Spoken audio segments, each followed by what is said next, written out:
बिस्मिल्लाहिर्रहमानिर्रहीम, अस्सलाम वालेकुम। आप देख रहे हैं program news today with Tanzila Mazhar. Program में आपको खुशामदीद कहते हैं। पाकिस्तान में सियासी अदम इस्तेहकाम के हवाले से हर तबके में तशवीश पाई जाती है। अवाम खुद तशवीश का शिकार हैं क्योंकि जो कन्फ्यूजन इस वक्त पाकिस्तान में फैली हुई है वो ज़ाहिर है जब तक ये सियासी झगड़े किसी नतीजे की तरफ नहीं जाते, ख़त्म नहीं होते और सियासतदान इकट्ठे नहीं बैठते, ये कन्फ्यूजन ख़त्म नहीं होगी। हम इदारों को मुलव्वस करते हैं सियासी मामलात में। पहले सियासी जमातें इस्टेब्लिशमेंट को शामिल करती थीं, आज सियासी जमातें अपना सारा सियासी झगड़ा लेके अदालतों में जा पहुंची हैं और वो सियासी मामलात जो सियासी ऐवानों में तय होने थे अब अदालतें उनको तय करेंगी। ज़ाहिर है एक फ़रीक उनको मानेगा, दूसरा फ़रीक उनको नहीं मानेगा और पाकिस्तान में ये क्यास, पाकिस्तान में ये कन्फ्यूजन मज़ीद बढ़ती रहेगी। इसका सबसे बड़ा नुकसान पाकिस्तान की इकॉनमी को हो रहा है, उस इकनॉमिक एजेंडे को हो रहा है जिसके तहत पाकिस्तान ने तरक्की करनी थी। कोई कहता है पाकिस्तान एशियन टाइगर बन रहा था आज से 8 साल पहले, कोई कहता है कि पाकिस्तान की ग्रोथ जो है वो 6% पे जा रही थी। तो हम दोबारा इतने जवाल तक कैसे आ गए? ये जो इतना बड़ा एक डिक्लाइन है और इतना मामला ख़राब हुआ कि पाकिस्तान में ज़र मुबादला के ज़खायर तारीख़ की कम तरीन सतह पर पहुँच गए।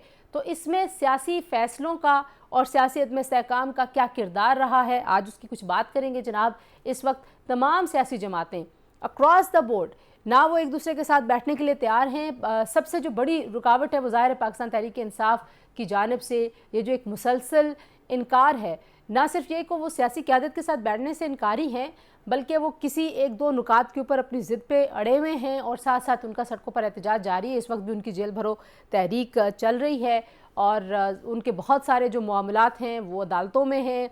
हुकूमत और अपोजिशन में कोई वर्किंग रिलेशनशिप है ही नहीं और आइनी बहरान भी इसी वजह से पैदा हुआ है कि अपोजिशन और हुकूमतें आपस में बैठ के वो मामला तय नहीं कर पाई जो आइन में लिखे हुए हैं कि आप दोनों ने बैठ के तय करने हैं। जनाब, तो IMF पाकिस्तान में कब वापस आएगा? हमने देखा कि $700 मिलियन की एक रकम चाइना के डेवलपमेंट बैंक से आई है स्टेट बैंक में और हमारे ज़र मुबादला के ज़खायर थोड़े से ऊपर हुए हैं, कुछ ऑक्सीजन आई है लेकिन अभी हमें बहुत सारी गारंटीज़ लेनी है अपने दोस्त ममालिक से पाकिस्तान की मईशत को बेहतर करने के लिए। क्या वाकई पाकिस्तान में मिसाकी मईशत की ज़रूरत है? और मिसाकी मईशत अगर नहीं होता तो और क्या हल हो सकता है कि सियासतदान अपनी तरजीहात को दुरुस्त कर लें और इन मामलात की तरफ ज़्यादा तवज्जो दें जो पाकिस्तान की तरक्की के साथ जुड़े हुए हैं।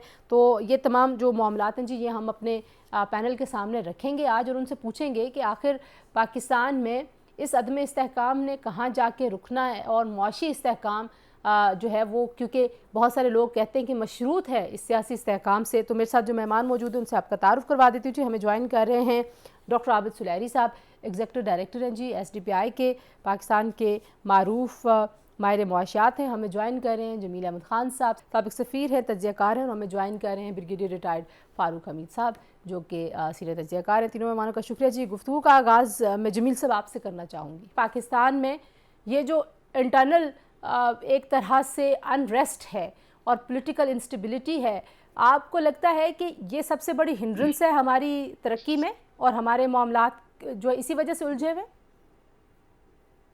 नहीं, इसमें तो कोई भाव नहीं होना चाहिए कि जब किसी भी मुल्क में अगर इंस्टेबिलिटी हो और तो उस मुल्क का पनपना, उस मुल्क का तरक्की करना, उस मुल्क की मईशत, उस मुल्क की समाजत, तो वो सारी की सारी चीजें उससे इम्पैक्ट होती हैं। दरअसल इंस्टेबिलिटी जो है वो एक नासूर है, वो एक कैंसर है किसी भी मुल्क के लिए, किसी भी सोसाइटी के लिए। तो उस लिहाज से तो इसमें कोई दो राय हो नहीं सकती।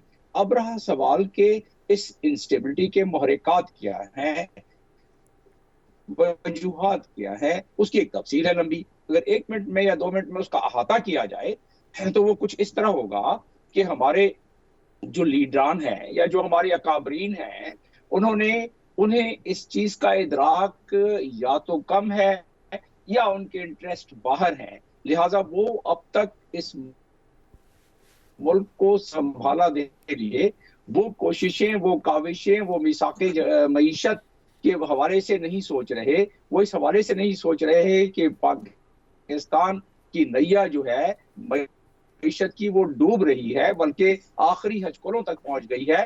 तो उसके बाद पाकिस्तान एज अ स्टेट उस पर कितनी ज्यादा ज़रब लगेगी, उस चीज का इदराक नजर नहीं आता हमारे इन अकाबरीन को और हमारे जो हमारे ये लीडरान हैं।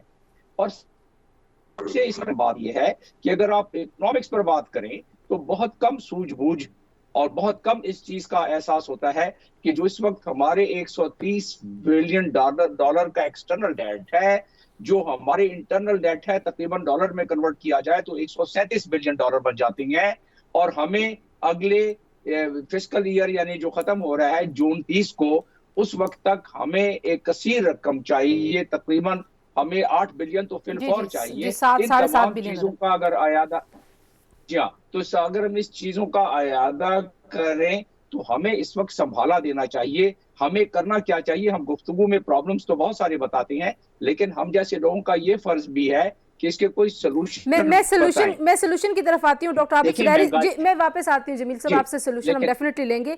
डॉक्टर आबिद सुलैरी साहब, क्या वाकई पॉलिटिकल स्टेबिलिटी एक ऐसा इंडिकेटर है जो डिटरमिन करता है पाकिस्तान जैसे मुल्कों की ग्रोथ को, उनकी इकोनॉमिक ग्रोथ हो, चाहे वो इंसानी तरक्की के इशारे हों?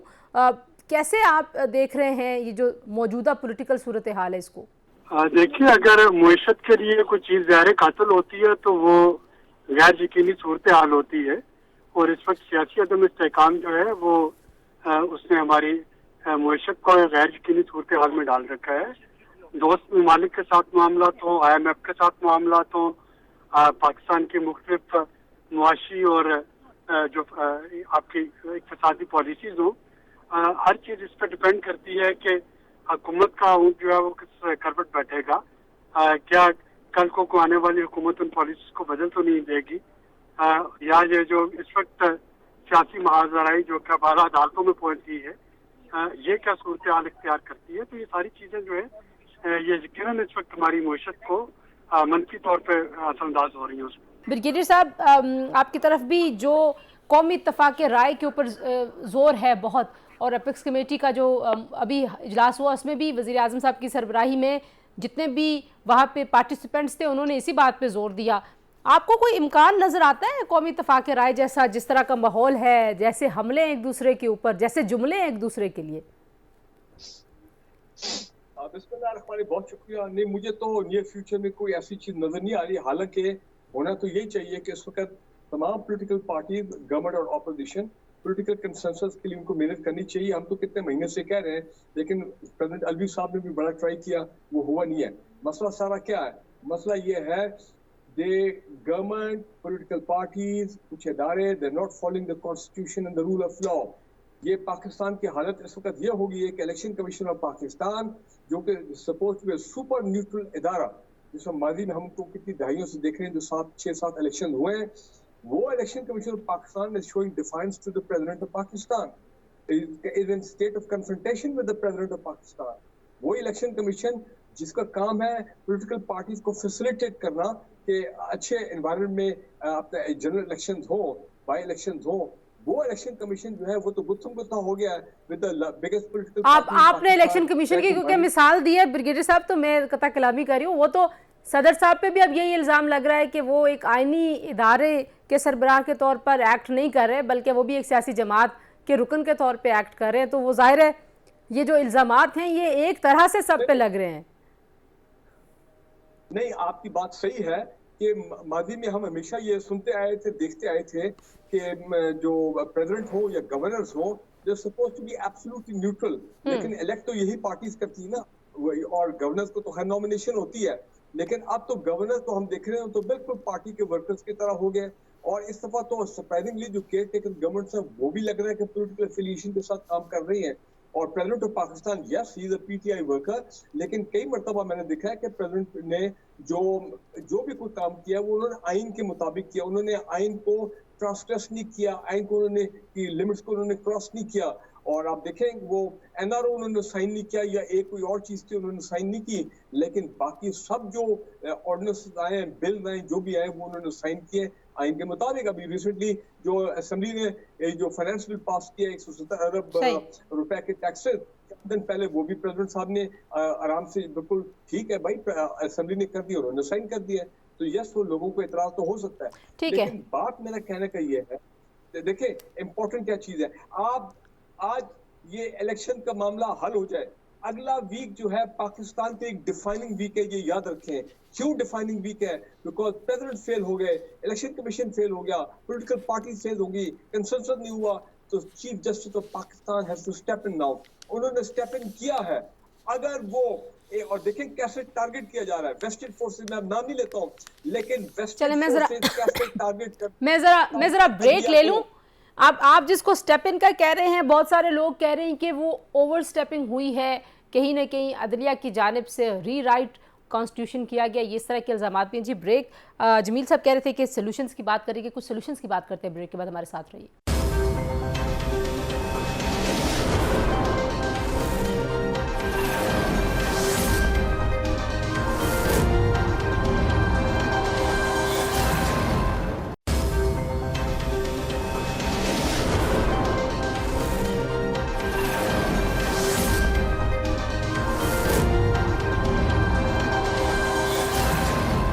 जी प्रोग्राम में आपको एक बार फिर खुशामदीद कहते हैं। जमील साहब, सुलैरी साहब कह रहे हैं कि ज़हर कातिल होती है जो सियासत में इस्तेहकाम की सूरत हाल होती है।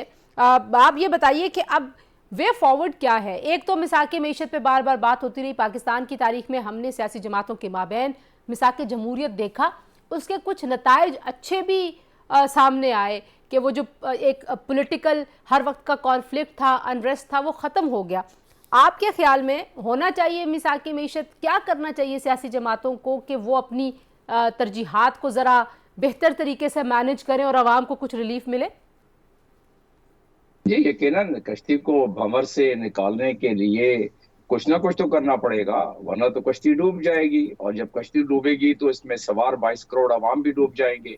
तो उससे तो बचाना है ना। लिहाजा जो हमें चार्टर ऑफ इकोनॉमी करने की इस वक्त बड़ी अशद जरूरत है। बाकी भी पॉलिटिकल मामलात में कुछ अरसे के लिए कुछ ऐसे मामलात जो बहुत ज्यादा खिंचाव पैदा कर रहे हैं और बैरूनी दुनिया से लोग तजब्जब में मुब्तला है, एक पैसा इधर नहीं लगाना चाहते हैं पाकिस्तान में।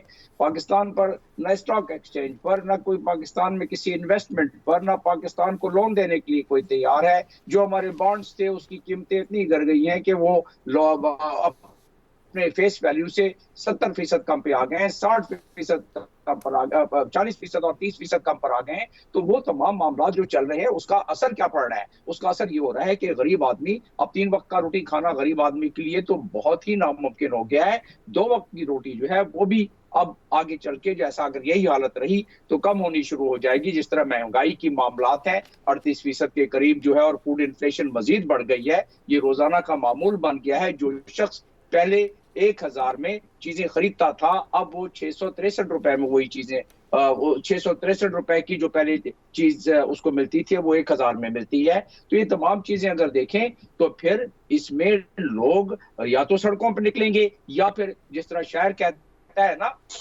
कि बढ़ जाएंगे कुछ और लहू बेचने वाले, हो जाए अगर शहर में महंगाई जरा और। तो ये इस तरीके से लोग या तो फिर सड़कों पर निकलेंगे, और जब सड़कों पर निकलेंगे तो उनके हाथ फिर लीडरान के गिरबानों तक पहुंचेंगे, और अगर वो नहीं करेंगे तो फिर जो मैंने आपको अभी शेर में बताया कि खुदकशियां करेंगे और लहू बेचेंगे अपना।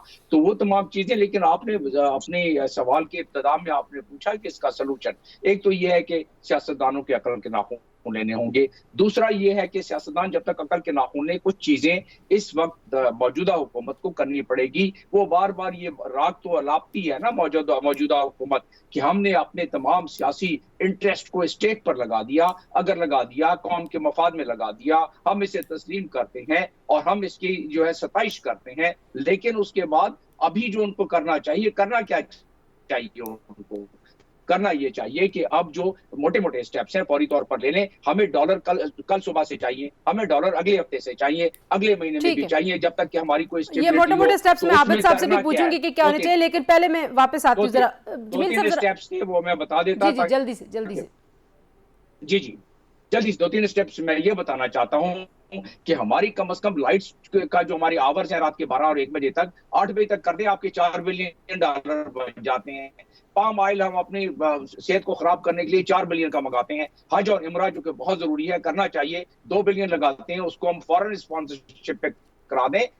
ये तो चीजें वो है। और आपकी जो रिमिटेंस है उसको बढ़ाने के लिए कुछ प्रोडक्ट्स जो कि मैंने हुकूमत को लिख के भेजे हुए हैं वो प्रोडक्ट इंट्रोड्यूस कराएं, तो अगले हफ्ते से आपके पास डॉलर आना शुरू हो जाएंगे। ठीक है। लेकिन क्योंकि सियासतदानों ने एक दूसरे के गिरबान में हाथ डाले हुए हैं, बिल्कुल, ये मेरे मुंह की बात आपने ले ली। मैं ब्रिगेडियर साहब के पास यही बात लेके जा रही थी कि ब्रिगेडियर साहब, हल की तरफ तो तब सोचा जाएगा जब आप सियासी झगड़े से निकलेंगे, और ये क्रॉस द बोर्ड है। इसमें आप कह लीजिए, वो कहते ना, वो आप शेर हैं तो दूसरा सवा शेर है, ये नाले पे दैले वाला मुकाबला चल रहा है। कोई भी एक स्टेप बैक हमें होता हुआ दिखाई नहीं देता। ये मैं क्रॉस द बोर्ड तमाम पॉलिटिकल स्टेक होल्डर्स और इवन इसमें जो हमारे इदारे हैं, अदलिया है, चले हमें फौज कह रही है कि हम स्टेप बैक कर गए और हमें पॉलिटिकल हो गए, लेकिन अदलिया भी जो पॉलिटिकल मैटर्स को एंटरटेन करने में बिजी है, आम आदमी इंसाफ के लिए रुल रहा है, तो कैसे हल की तरफ तवज्जो जाएगी सर हमारी?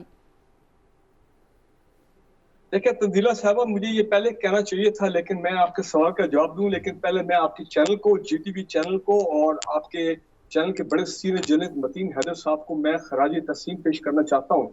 ये कमाल कर दिया, पिछले 10-11 महीने से जितनी प्रेस कॉन्फ्रेंस हुई है मैंने तो कभी सुनी भी नहीं। मुझे पता वहां पे रवायती सवालात होते हैं, रवायती लोग बैठे होते हैं, लेकिन उन्होंने जो ऑनरेबल प्राइम मिनिस्टर साहब को जो सवाल कर दिया, देखें बात बड़ा है, उन्होंने बुनियादी बात की है। 1100 करोड़ रुपए के जो केसेस हैं वो तो तकरीबन माफ हो गए, NRO में खत्म हो गए। उसके अलावा hundred of billion of dollar Pakistan की सुपर अशराफिया के पाकिस्तान से बाहर पड़े हुए बैंकों में, उसकी बातें कोई नहीं करता। यू सी माय पॉइंट है, ये सब जो हम तकलीफ से गुजर रहे हैं, जो मईशत का हमारा कलैप्स हुआ है, ये जो हमारी लिक्विडिटी डॉलर्स का जो साला मामला खत्म हुआ है और हम बिल्कुल गिर गए हैं IMF के आगे। अगर हमने मेहनत की होती ईमानदारी के साथ, तमाम पॉलिटिकल पार्टीज ऑन बोर्ड, और ये बाहर से पैसे हम ले आए होते, बिलीव मी शायद IMF के पास जाने की जरूरत ही ना होती।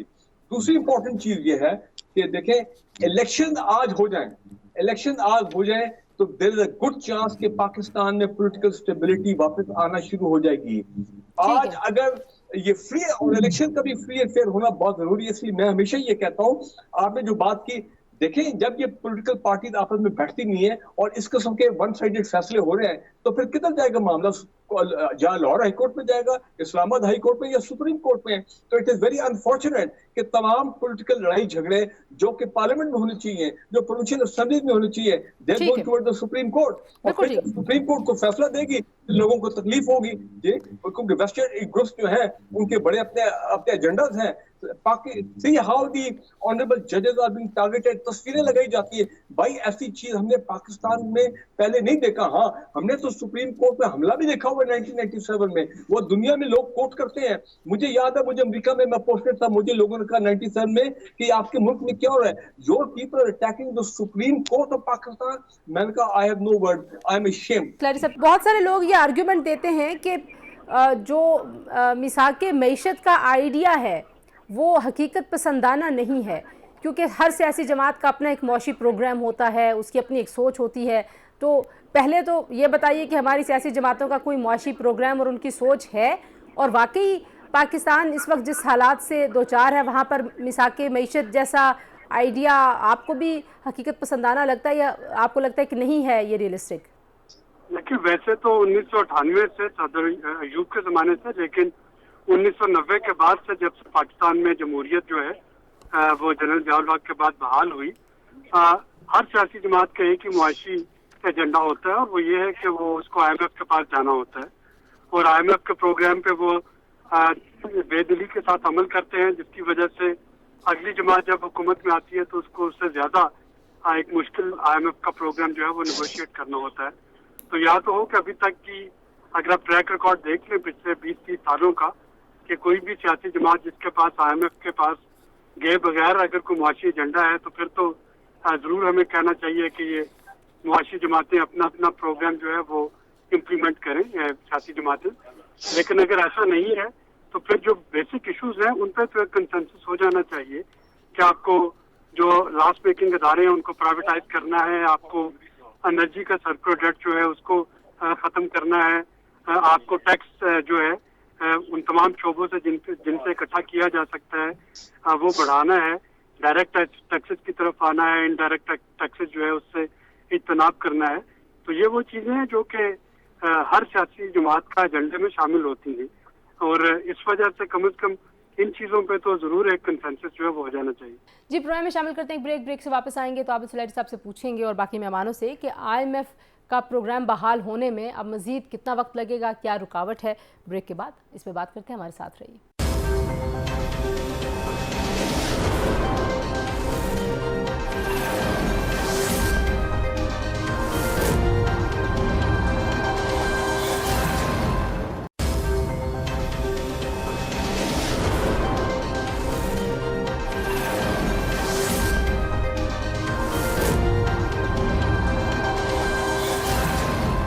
Welcome back to news today जी। और आबिद साहब, आपसे मैं यही जानना चाह रही थी, IMF के प्रोग्राम की बहाली की सूरत हाल बता दीजिए। अभी हमने देखा कि चाइना डेवलपमेंट बैंक से हमें $700 मिलियन की एक रकम आई है स्टेट बैंक में। आपको लगता है कि IMF का जो हमारा स्टाफ लेवल एग्रीमेंट है वो भी क्या उसमें ज़्यादा ताख़ीर हो चुकी है, और कब तक वापस ये ट्रैक पे आएगा एग्रीमेंट हमारा? देखिए, हनोज दिल्ली दूरस्त अभी भी थोड़ा सा टाइम लगेगा, चूँकि इस मार्च के महीने के एंड तक पाकिस्तान को चाइना से कम $2 बिलियन का रोल ओवर जो है वो करवाना है। 700 मिलियन का हो गया, बाकी देखना होगा कि वो कितनी जल्दी होता है। हमें IMF के एग्जेक्टिव बोर्ड में जाने से पहले तकरीबन 10 से 12 बिलियन डॉलर की इंश्योरेंसेज जो हैं सऊदी अरब, चाइना और कतर से चाहिए, या वो रोल ओवर दे दे या वो उसकी इंश्योरेंस दे दे। और इस पे मेरे ख्याल में काम तो हो रहा है, लेकिन जरूरी नहीं कि ये सारा काम जो है वो ये एक फोर्टनाइट में हो जाए या रातों रात हो जाए, तो इस पे टाइम लगेगा। डॉक्टर साहब, जो इस पे सियासत है IMF में जाने ना जाने के ऊपर, वो कितना इफेक्ट करती है हमारी डिसीजन मेकिंग को? अगर हम ये रिसेंट पास्ट को देख लें तो 2018 में असद उमर साहब के जब वजीर खजाना थे, तो तब हमने कुछ तकरीबन 1 साल 10 महीने टू बी प्रिसाइज वो लूज किए ये डिसाइड करने में कि IMF के पास जाना है या नहीं जाना। और अभी भी मिफ्ता इस्माइल साहब के पहले 4-5 माह इस बात में नजर हो गए कि क्या पेट्रोलियम सब्सिडीज वापस लेनी चाहिए या नहीं। और मिफ्ता साहब के जाने के बाद भी प्रोग्राम को बहाल करने में हुकूमत ने टाइम दिया। तो अगर आप देखें पिछले 4-4.5 साल में तो तकरीबन ये 1.25 साल का अर्सा है जिसमें कि हमने 2 दफा IMF का प्रोग्राम सस्पेंड किया। और अगर ये ना किया होता तो वन कैन आर्ग्यू कि आज रुपया जो है वो बेहतर हालत में होता, आज हमारी क्रेडिट रेटिंग जो है वो बेहतर हालत में होती। और जो सारे फैसले जो कि हमें अब 1 महीने के स्पैन पे करना पड़ रहे हैं, अगर हम साथ साथ करते रहते तो शायद इसका सार्फिन पे और अवाम पे भी बोझ कम पड़ रहा होता और हुकूमत भी अपनी पॉलिटिकल पॉपुलैरिटी इतनी ज्यादा दाव पे ना लगा। ब्रिगेडियर साहब, अब जो हमने आइडेंटिफाई तो कर लिया कि प्रॉब्लम है, कि साथ बैठने में मसला है, लेकिन कोई सीज फायर हो सकता है? माजी में ये जो सारा मामला था, जाहिर है ये इस्टेब्लिशमेंट कहीं ना कहीं आके इंटरवीन करती थी। अब एक तासुरी उभर के आ रहा है कि जो बैसाखी इस्टेब्लिशमेंट नहीं दे रही, चाहे वो फरीक ए है या चाहे वो फरीक बी है, वो बैसाखी अब लोग अदलिया से तलाश कर रहे हैं या अदलिया से एक्सपेक्ट करते हैं। तो हु कैन इंटरवीन, और वो कौन है जो सेंस इस सारी चीज़ में डाल सकता है? मेरा ख्याल है वी हैव नो चॉइस। सिर्फ 2 पर्सनालिटीज हैं, कॉन्स्टिट्यूशनल पर्सनालिटी, एक तो the president of Pakistan and दूसरा the chief justice of Pakistan. हाँ, जो मिलिट्री एस्टैब्लिशमेंट है वो एक मैं let me use the word moral support होगा या गाइडेंस होगा कि जी अगर हमारी कोई मदद की जरूरत है हालात को स्टेबलाइज करने में, तो हम भी आपकी मदद करने में तैयार हैं उस हद तक, यस। लेकिन बाकी it is only the supreme court and the president. मुझे पॉलिटिकल पार्टीज लेकिन ब्रिगेडियर साहब, जब सुप्रीम कोर्ट इतने सारे सियासी फैसले एंटरटेन करेगी, मतलब हर सियासी फैसला, और जिसमें जिस तरह के रिमार्क्स आते हैं, एक सियासी जमात उस पर ढोल बजाती है, दूसरी इल्ज़ाम लगाती है, तो अब आप देखिए कि जो क्यास है इसमें बहुत सारी रिस्पॉन्सिबिलिटी लोग अदालत पे भी डालना शुरू हो गए हैं। बार काउंसिल्स, जो लीगल फ्रेटर्निटी है, वो कहना शुरू हो गई है कि अदालत को जो थोड़ा सा एंटरटेन करना कम करना चाहिए पॉलिटिकल मैटर्स को। जी अनफॉर्चुनेट हुआ ये पाकिस्तान के जो हालात बदले हैं कि हर आईनी इदारा जो है उसको डिवाइड करने की कोशिश की गई है। हमारी सुप्रीम कोर्ट में आप देखें कैसी इस तरह कुछ डिवीजन सामने आई है, विच इज वेरी अनफॉर्चुनेट। इसी तरह हमारे बाकी सारे वहां पे भी हम देखते हैं पॉलिटिकल पार्टी में डिवीजन, हमारे लीगल फ्रेटर्निटी, हमारे लॉज में डिवीजन आ गई है, देखें। और उसके बाद पॉलिटिकल पार्टी तो है। What I am trying to say कि एक नेशनल कंसेंसस की जरूरत है। ये केसेस हेयरिंग से बियॉन्ड आगे जाके प्रेसिडेंट और चीफ जस्टिस साहब इनको कोई वैसे भी इंटरवीन करना पड़ेगा to go to bring it, ask the people to come over the top leadership. वो बैठे देखे ना, इनकी इमरान खान के रेस्ट को जाना चाहिए था ऑल पार्टीज कॉन्फ्रेंस में, लेकिन वो नहीं गए। असूल ऑल पार्टीज कॉन्फ्रेंस इस वक्त है जहाँ पे शायद कोई कंसेंसस हो जाता, हम तो बड़ी उम्मीद में थे, लेकिन क्योंकि इतनी पोलराइजेशन हुई है, इतनी राना सलानो साहब ने जो लफ्ज इस्तेमाल किए कि अब सियासी कन्फ्रंटेशन नहीं, ये तो अब दुश्मनी में बदल गया है। तो लिहाजा इतनी दुश्मनी हो गई है between the government, the 13 parties and the PTI कि मुझे तो कुछ हालात बेहतरी की तरफ जाती नजर बिल्कुल ठीक है। सूरत हो गई है कि सुन ले, एक तो मैं देख रहा हूँ कि बहुत चीजें हमसे आवाम से छुपाई जा रही है। नंबर एक ये कि अभी ये स्टाफ लेवल एग्रीमेंट है, हमें तो कहा गया था बाकी 4-5 दिन, 6 दिन, 7-8 दिन की बात है, 3 हफ्ते गुजर गए। अब हमारे माहिर जो कह रहे हैं सुरैली साहब कि ये तो मामला शायद अब मार्च में, जारी बात है मार्च में नजर आते जाते नजर आ रहा है। उसकी इम्प्लीकेशन देखें कितनी होगी कि आज खबर आ रही कि डॉलर जो है फिर उसने चढ़ना शुरू कर दिया। और दूसरी, अमेरिकन एम्बेसी में, आई डोंट नो ये खबर सही है या नहीं, लेकिन लग ये रहा है कि ये खबर सही है। इसमें फॉरेन ऑफिस क्यों नहीं अपना क्लैरिफाई करता? बहुत ज्यादा स्पेकुलेशन हो रही है। आप इस्लामाबाद में बैठी हैं, ये सेनेटर चार्ल्स शूमर अगर आए थे और हमारे प्राइम मिनिस्टर साहब और टॉप लोग मिलने गए, भाई क्या एजेंडा था, क्या बातचीत हुई थी, क्या फैसले हुए थे, नोट टेकर्स थे या नहीं, फॉरेन सेक्रेटरी भी उसके अंदर मौजूद थे। But why should the prime minister go to the US embassy for a meeting? They should be coming to the prime minister's office. So I don't know, इस बात पे स्पेकुलेशन है। जब तक फॉरेन ऑफिस नहीं कहेगा ये फेक न्यूज़ थी, ये क्या था, आप इस्लामाबाद बैठे, I think they are trying to be, they try, somebody is trying to cover up thing. अच्छा ठीक है जमील, मैं जरा जमील साहब के पास भी ले चलो ये मामला। आबिद साहब कह रहे हैं कि मार्च तक जो है वो कह रहे हैं कि अभी दिल्ली जो है वो जरा दूर है, तो अब ये मामला किधर जाएगा? जमील साहब आप इसको कैसे देखते हैं? फिर हमने देखा कि IMF पे हम पॉलिटिक्स भी बहुत करते हैं।